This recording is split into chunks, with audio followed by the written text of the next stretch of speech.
This is the New Customer Workshop Podcast, episode number 2. Get found on Google by thinking like your customers. Hello, my name is Joe from the newcustomerworkshop.com. And today we're going to talk about how to build out your website so that you can be found on Google. You're going to learn how to do it by learning how to think like your customers. This is the second episode of the New Customer Workshop Podcast, and we're going to add a new segment today called the Tooltip. And the tooltip, basically what I'm going to do is highlight a free tool that you can use to help with your search engine research.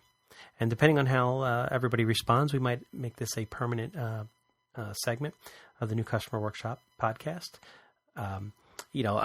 There's a ton of really great free or low-cost software on the internet that can really help you with all the things that we're going to be talking about on the podcast. And I want to use this segment basically to highlight each of those, each week a different tool that's relevant to the topic that we're talking about. So, okay, let's jump right in. First off, I just want to thank everybody for tuning in. If this is the first time that you've joined us, the New Customer Workshop is all about how to market your small business on the internet. And if you're a returning visitor, thanks once again for checking us out in the last installment, and for new and old listeners alike. I really appreciate you taking the time out of your day to let me spend some time with you. I know everybody's time is limited, and the fact that you're giving me time to talk about internet marketing and how I can help your business really makes my day. I initially said I'd be running these once every 2 weeks, but I had such a blast doing it the first time and got some really great feedback that I just couldn't wait another 2 weeks. So we're gonna just jump right in, and you can find me online at www.newcustomerworkshop.com/podcast. So okay, let's begin by talking about how search engines work, and it's good to get a really high-level sense of that. So some of the things that we're going to be talking about make sense. So basically, and I'll just use Google as the blanket term for any search engine. Google builds an index of every website on the internet, and it does this by these software applications called spiders that basically go out and crawl web pages. And internet pages are basically just a bunch of pages that are connected together via hyperlinks, and the spider will look at a page and then it'll follow the links and basically act like a person clicking on every link on the page and basically make its way through your website and return all of the information that's contained in your website back to Google, right? And then Google will take all that information, put it into a big database of information, and then their whole job is to try to match what a user types into a search engine with the most relevant results that they have in their database. And how they do it is basically their secret sauce. And each search engine has a slightly different way of doing it. Google has their way, and basically they spend all of their time trying to perfect this. And their job is to basically use their software to return relevant results as if it was a human. And, each iteration, each time they come out with a new version of the Google search engine, the whole job is to make the search results more and more relevant to the people that are looking for it. And, at this point, Google's indexed billions of pages on the internet, and, it's just a ton of information. And it's really important that, they give you the best possible results. So, a great way to think about how your small business is seen on the internet is not so much thinking about your business as a business name, but really think about how your customers might perceive your business. And, a really great sort of first test to see if you're thinking about your business like your customers is to actually try to find your business on the internet without typing in the business name. So if you're a dentist in Philadelphia, Pennsylvania, how would you go about finding your dentist practice without actually typing in, Dr. Bob's Dentist, for example? And you can try that really simply. In fact, if you want to pause this podcast now and go and test that and see what happens, great. If not, feel free to do this exercises. I think it's really important to gain some insight into how Google works. At the conclusion of the podcast. So let's just get back to search engines, right? So Google's indexed billions of pages, and they're trying to match, relevant results to a person's search query, right? Well, why does this matter to your website? I mean, I guess it might be pretty obvious, but your position in search is important. The results are returned in Google. If you look at, type in something into Google, you probably know what this looks like. You'll see, a yellow box at the top and then a bunch of blue links below that. The yellow box represents, paid search results. So people in those first 2 slots or 3 slots pay Google to be featured at the top. And then everybody else below that are what are called organic results. And, that's, the position in the organic results based on the search engine information you typed in are the things that are going to basically make or break your business in terms of, being able to get traffic from search engines, and you think about how you use Google, right? So you type something into the search engine, you get results back. You're going to click on, the first, somewhere in the first 2 or 3 results. And that's really what you want to be shooting for with your small business website. If you're not in, the number 1 slot or at least in the top 10, you're not going to get a lot of traffic, and traffic really drops off if you get dropped onto, the second page or lower, right?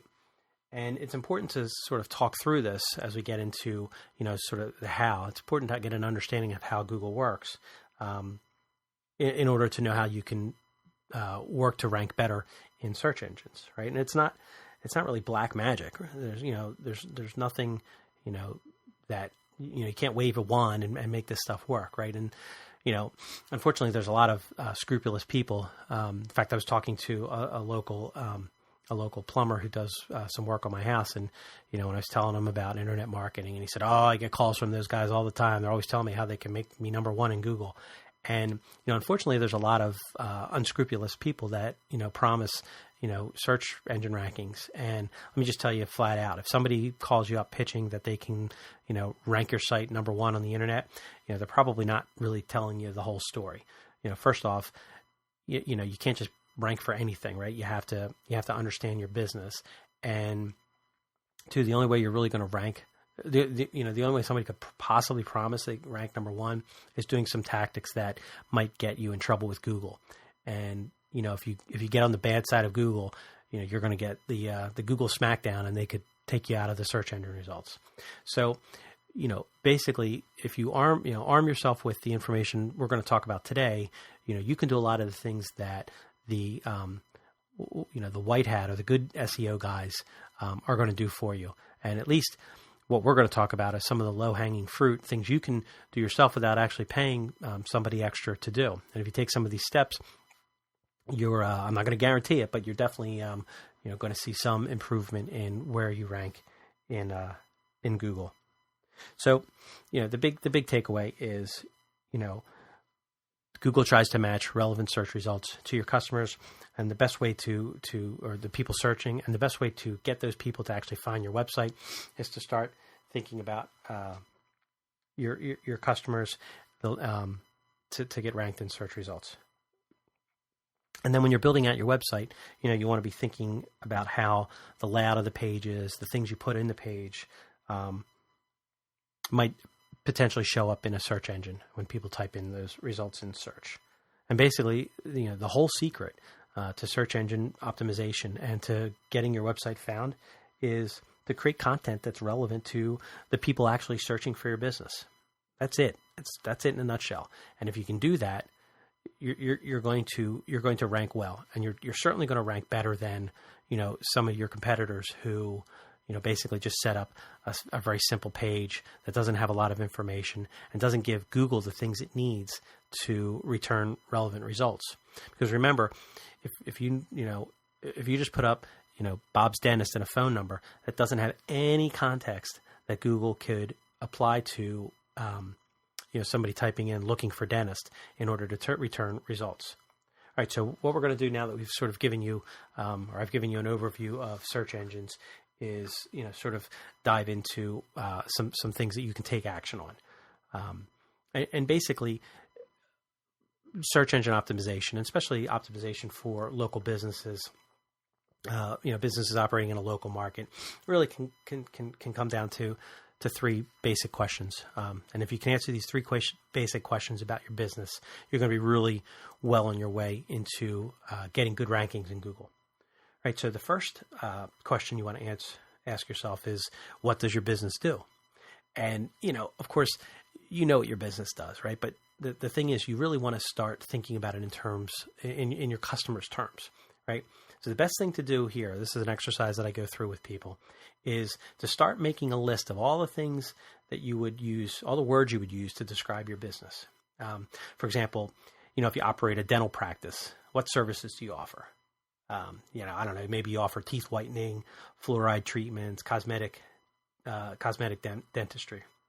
And you want to basically build out the list of all the things that, all the words that you would use to describe your business, and think about it in terms of somebody who doesn't know anything about your particular field. If I came up to you and said, at a cocktail party, what do you do? Right? I do, cosmetic dentistry. What does that mean? And then start thinking of all the terminology that goes into cosmetic dentistry. Well, it has to do with, fixing, teeth whitening and fixing yellow teeth. Right. And you're going to come up with a list of, some of the top things that you think best describe your business. And that's going to act as sort of the seed list as we start thinking about the content that we're going to put on the website. So the second question you want to ask yourself, and it sort of follows in with the what your business does question, is what do my customers search for? Right. So getting back to the dentist example, a dentist might offer cosmetic surgery. But if you weren't a dentist, would you search specifically for cosmetic dentistry? No, probably not. Right. You'd be searching for your specific problems or the things you want to get done. For example, you might search for teeth whitening. But more specifically, you might search for fixed yellow teeth. If the dentist practice offers tooth bonding, right? I have no idea what tooth bonding is, but I know I have a problem with a gap in my front teeth that makes me look like Mike Tyson. What are my options? What can you do for me? Right. So, the key phrase in that example is not tooth bonding. It's, gap in front teeth. Right. So that's framing what you do as a business in terms that your customers, that are most relevant for your customers. And the idea is you want to take that initial seed list of what your business does and then try to break it down into the things that you think, if you were looking for that kind of business, not knowing anything about the particulars of your business, what kind of things would you search for? Right. So you're basically building out now a second list of things that are more relevant to your target customer. And then finally, and this is the piece that's really sort of the secret sauce for local businesses, is where does your business operate? Now, if you live in a large city, it might just be a neighborhood, right? But if you live if you service a suburban area, it's probably the town that's that's part of the address of the business. But the town might go under different names, or it might be maybe the town is a slightly larger geographic area that or an adjacent town. Think of basically your operating area and where you would want your customers to come from, and jot those down as well, right? The whole point is we want to think about how your customers are going to try and find you on the internet. And a great example of this is, a search term that I use to rank my business, right? So I operate in the Bucks County, Pennsylvania area. So if you search for internet marketing, Bucks County, I generally return, in the top 3 to 4 search results. And that's really without doing a lot of effort. It's just thinking about, again, the kind of problem I'm solving tied to the geographic location that I'm trying to solve it in. So that's it. That's the 3 sort of basic questions that you want to cover when thinking about how customers find your local business online. What does your business do? What do my customers search for? And where does your business operate? So now, getting all that information, right, it's time to actually take some action. So what we're going to do is you're going to take your basic website, and we're going to build out some additional content pages for the website. And you can start small. You can start with maybe 2 pages, right? Just basically create two or three web pages that have maybe a paragraph or 2 describing what your business does, right? You want to make sure you include the type of services you offer. In the terms of your business, but then also in the language of your customers. So that way, when Google reads your page and tries to return, then tries to match those the results of your page against what somebody is typing into the search results, it's going to be able to make a better match. And then the next thing you want to do is make sure, you have a couple of pages describing where your business operates. And, don't limit yourself to an immediate area. So what I've suggested in the past is basically taking, one page that describes your business in framed around the area. For example, cosmetic dentistry in Warrenton, Pennsylvania, which is a local town. Right. And then on that page, you'd have some descriptive language that, again, talks about your business, but then also talks about the geography. We service Warrenton, Warminster, Horsham, and the surrounding area. And that's one approach you can take. Another approach you can take is actually, and this works really well for businesses that have multiple locations, small businesses that have multiple locations. Create a separate page for each location, describe the location. And a lot of times people will just put a map, like they'll just drop a Google map onto the web page, and that's sort of useful. But what's going to be more useful for search engine results is doing something like describing how to get there from a particular location and making it rich in text as well as imagery. So you have the map plus a textual description of, how to get to your business, or putting some identifiable landmarks. For example, if you're in a shopping center, what's the name of the shopping center? Again, things that, if you think about how you search for things like, what was the name of that dentist office that was in, Frank's Shopping Center? Oh, okay, Frank's Shopping Center dentist, right? That's the kind of thing that people are going to be searching on. That's the kind of thing that you need to be thinking about when you're building out your pages. So that's basically it for, at a high level, how you can begin to think about search engine optimization for your business. And when you go through and build out these pages, you're going to start noticing, Google searching for, Google returning the results when people search for this. And, a lot of people say, well, all right, what kind of results am I going to get? It's going to happen overnight. And, unfortunately, the short answer, the quick answer is no, probably not. You're not going to see, results in a day because, you have, other people that are frankly doing the same thing. But this is, the way to think about this is it's the beginning of an iterative process of fine-tuning the content on your website to make it most relevant for your customers. I understand you're a small business owner and you're wearing one of about 1,000 different hats, and you don't necessarily have time to do all this. And that's cool. You really don't have to be tweaking this, every day or every week. I mean, if you touch on this, so, make the changes that I've suggested, and then just leave it sit for a week or so, 2 weeks, 3 weeks, and then, drop into Google and start searching as if you were your customer, and start entering some of the key phrases that you think your customers are going to be searching for based on the content and some of the research that you did in advance, and tie it to the location that you operate in, and see where you end up in the results. And what you're going to find over time is, you might start on, page 2, the 5th spot down, and then over time, you're going to drift further and further up the research results until, hopefully you end up in the top, certainly the top 10. Again, that should be, sort of the target you're going for, is the top 10 search results for the given key phrases around your business. So, okay, that wraps it up for the main portion of the podcast. What I want to do now is just jump into the tooltip. Okay, so in this episode, we talked about how to get into the minds of your customers and thinking like they do, and try to start using search engines the way the way your customers do, so you can find relevant information about your business and write targeted content. So that way, Google does a better job indexing you and returns your results in the top of the search results. It's a great exercise to identify the keywords around your business, the things that you think your customers are most interested in. Oftentimes, though, doing that involves basically continuing to type in key phrases into Google and see what comes up. And while it's a good exercise to go through, you can kind of get the same results through using some tools that are, make the job a little less tedious.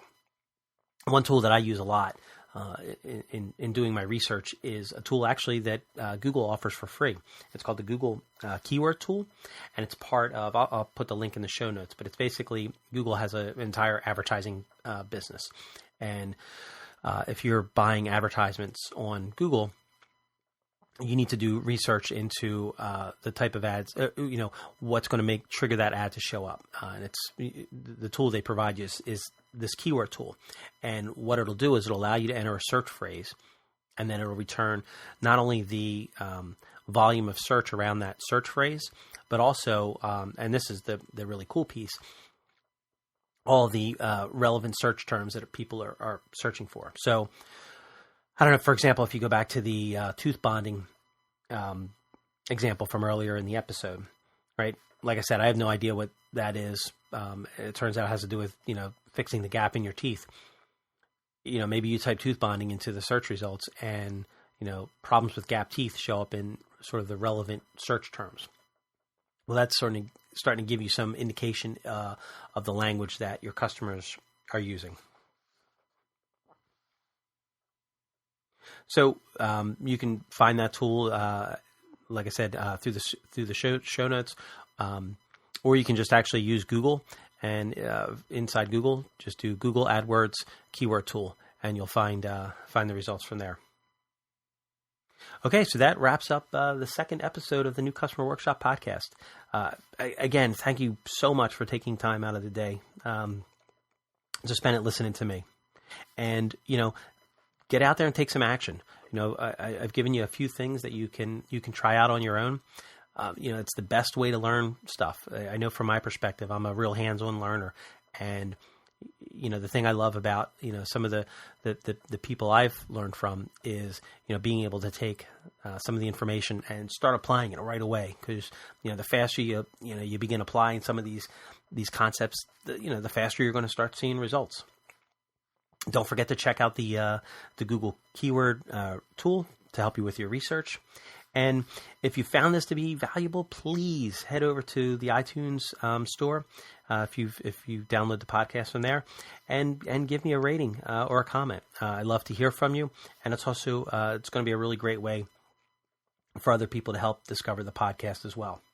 And once again, you can always find me at www.newcustomerworkshop.com/podcast, and I am shooting for another episode in about a week. But again, I'm having such a blast, I may put together another episode after this one. So thanks once again, and we'll be talking soon.